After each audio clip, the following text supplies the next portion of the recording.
Hi, everybody. I am excited to work today on the actual use of color, and I have soaked all three of my number 2 rounds, and I have paired them up so that there is a natural and a color on each of these pairs. I'm going to have the natural on top and the color on the bottom for all of them. This one got a little crooked here. Let me fix that one because it's not currently having the natural on top, and that will mess me up. So I need to make sure that this natural is on top. So I have put them behind 3 spokes in a row, one pair behind each of 3 spokes. And I'm going to try to clip this so you can then see it. Okay, so this is my first spoke over here where the clip is. And you can see here's the first pair coming out from behind that spoke. Here's the second spoke, and here's the second pair. And here's the third spoke, and here is the third pair. And again, the natural is on top, the color is on the bottom. I've made them a little bit longer so they reach over so that the clip will clip all 3 pairs here. That just makes it easier so that I can use both hands to show you. And feel free again to use your little clips to hold it like extra fingers. But this particular weave is called a 3-rod Wale because we work in pairs of 3. We always start with the pair on to the left, the furthest to the left. So this is my first pair, and I'm going to go over the 2 spokes to the right of the first one and then behind the third, like that. So here is spoke number, here it's behind this one, that's number 1, 2, 3, and then behind the third one after that. So there we are. And you can see it keeps them still coming out in each space. Now I'm going to take the one that is now furthest to the left and go over 2 and behind 1. And there it is. And see how that's starting to make that nice little spiral that you were seeing on the sample basket? So I'll show you again.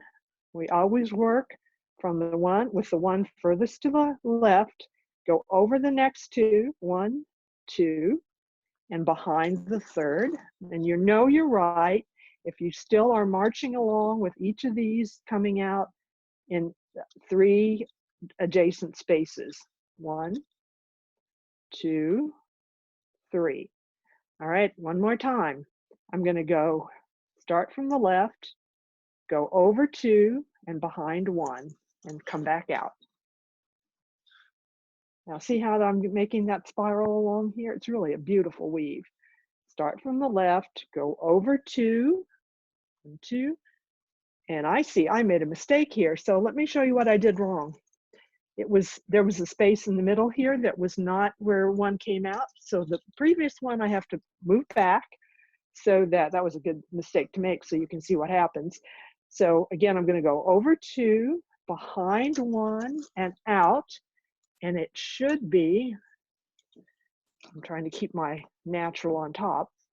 And now we do have them all 3 in a row the way they should be. 1, 2, 3.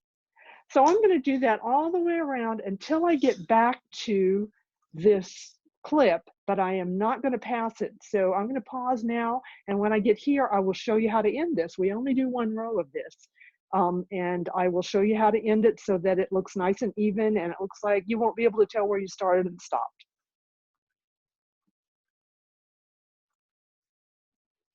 All right, now I am all the way back around. I have gone around the entire basket now. I have always kept the natural on top and the color on the bottom.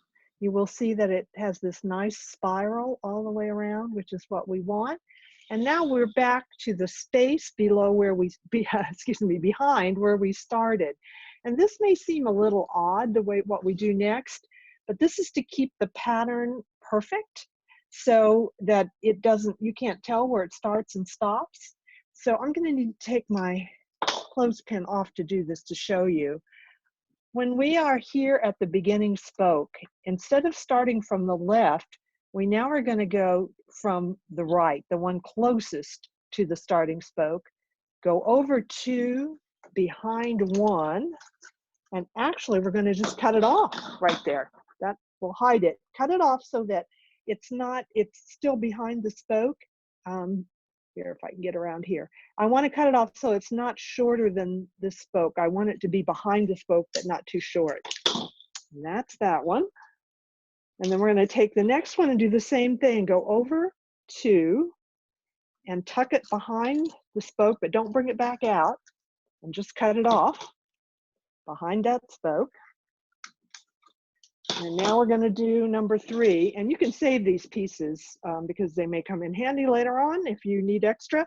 But again, I'm going to go over two and then tuck it behind the third spoke and cut it off right at the spoke, but not too short. And I'll show you in a minute here. Now,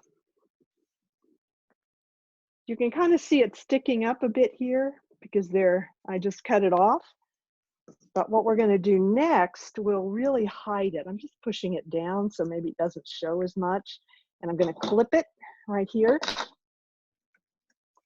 And now we have created that beautiful spiral pattern. Let me move back so you can see it a little bit better here.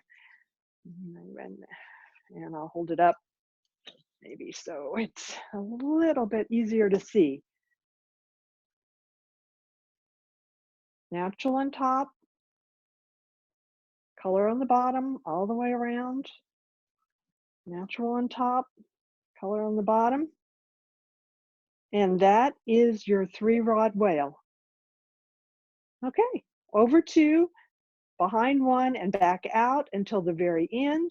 And then we just tuck it in by starting from the right and ending it. You end it at the place where you started. We didn't have to mark that one because it was pretty obvious. You can see where you had tucked the reed behind the first time. Okay, that is it. We have created, if we're looking at our sample basket, we have created this row. And our next thing is going to be just doing twining with your color. Remember, you need to soak it. You need to wipe it down before you start putting it on the basket. And we'll go from there. So video number, I think this is going to be number 6. This is number 5 that we're in now. Number 6 will be talking about the twining with color.